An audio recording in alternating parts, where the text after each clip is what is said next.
Hello guys, जय जगन्नाथ। नमस्कार, मु स्वागत करछी हमर यूट्यूब चैनल फूड लवर धीरज को। बहुत दिन पर मु आपण मान लगी गोटे माने नॉन वेज रो रेसिपीटा आपण मान सहित शेयर करी। तो मेनली जिनस कौन हो परीक्षा पाखापाखि हो गलानी, तो मुझे लगी ब्लॉग बेसी आनी पारनी, किंतु आज ब्लॉगटा आपण मान निहाती भाव में भल लगे। कौन पाई ना आज खाना भी बहुत टेस्टी टेस्टी। तो आज आम घरे पत्र पोड़ा छोट माछ जो करा हुए तो सेटा आज बना हो। तो आपण मैंने पूरा ब्लॉगटा जदि प्रथम शेष पर्यंत देखिए ताहले यार रेसिपी बुझीपारे। यहाँ बनवा केमती बंधा जाए से आपण मैंने जानीपारे।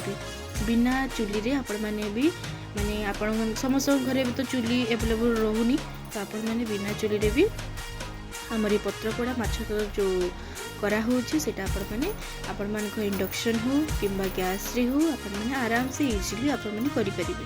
तो सेति लगी प्रथम हमर छोट माछ को आपण छोट माछ जोटा भी जति साइज रो आपण माछ नबा को चाहूचंती छोट छोट चुना माछ नै परिबे, टिके बड़ माछ भी आपण नै परिबे। तो आम देखु छोट माछ को धोईकी ताको सफा करके रखाई जाइए। तापर आपण मैंने से किसी करेंगे, लुण और हलदी देकी गोलैकी मैक्सिमम 20 मिनिट रखिदेवे, जेहेतु माछ भीतर को लुण भल भाव में जीव। तापर कौन करेंगे कि कच्चा लंका आमर जो पियाज काटिने, तापर भल भाव में गोलैदेवे। सोरिष बाटण बनईदेवे। सोरिष बाटण तो जमती बना हुए माने सोरिष टी अधिक पड़े, तापर लंका कि पियाज रसुण ये जिनस ही आम सोरिष बाटण तैयारी हुए। तो से आपण मैंने सोरिष बाटण तैयारी कर देइथिबे। माछरी जेतेबेले पियाज लंका पकेबे तापर आम सोरिष बाटण देकी भल भाव में आपण मैंने गोलई नेबे।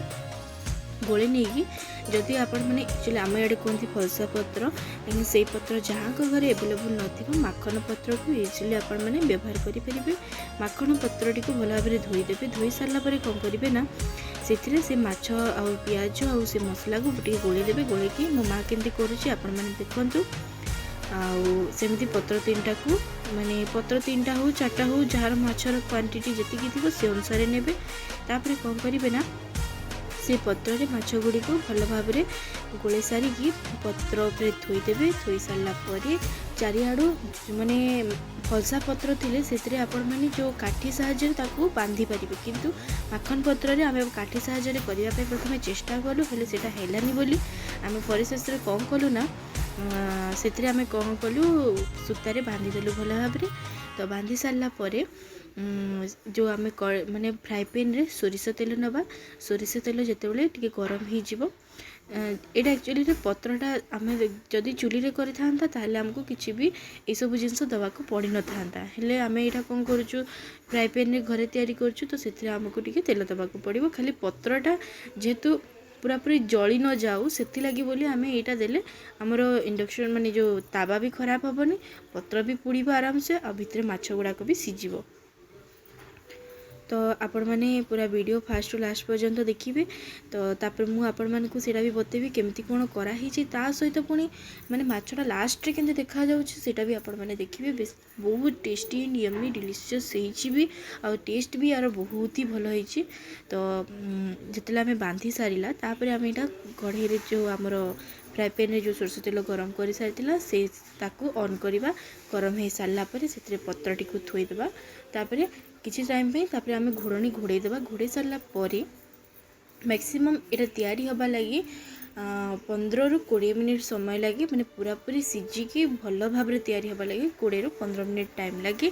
आ झटपट सहज रेसिपी रे आपण मैंने घरे बिना चुली रे ये रेसिपी को फॉलो करिकी आपण मैंने घरे माछर जो आम छोट माछ पोड़ा पत्र पोड़ा घरे भी करें। तो आमर यही जदि माने ये जो मो वीडियोटा जदि आपण मानकु भल लागिवो ताहले मते कमेंट सेक्शन में जनइबे जे आमर पत्र पोड़ा माछ तर माने माछटा केमती हेइछि। आउ माने ये वीडियोटा मु आपण मानक लगी बहुत दिन पर आणुछि, सेति लगी सॉरी। आउ जेहेतु मो ब्लॉग को भी मोर शॉर्ट्स को भी आपण माने बहुत सारा भल पाइबा देउछंती, तो सेति लगी मते बहुत खुशी भी लगुच। तो आपण मैंने पूरा फास्ट टू लास्ट पर्यंत वीडियो को देखंतु। आउ जोड़ा भी डाउट थी आपण मैंने कमेंट सेक्शन में मते जणाई पारिबे। तो देखंतु हमर पूरा पूरी तैयारी हो गला।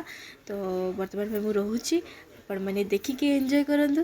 मु जाऊँगी खाई एंजॉय करी। बाय बाय, नमस्कार।